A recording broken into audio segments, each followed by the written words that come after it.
કે તું મારો દરિયો ને કાંઠો જ તું આખો દરિયો ને છાટો જ તું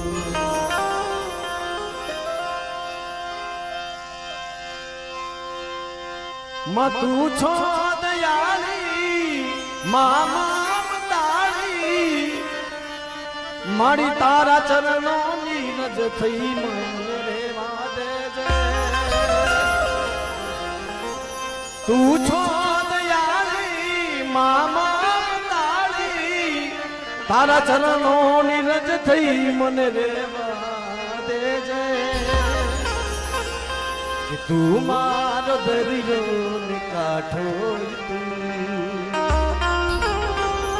ખાસ કરી અમારા ત્રિષા વિડીયો અમારે વિક્રમભાઈ જંજવાડિયાનો ભાવ હતો મિત્રો, એકવાર જોરદાર તાળી વધાવી દો.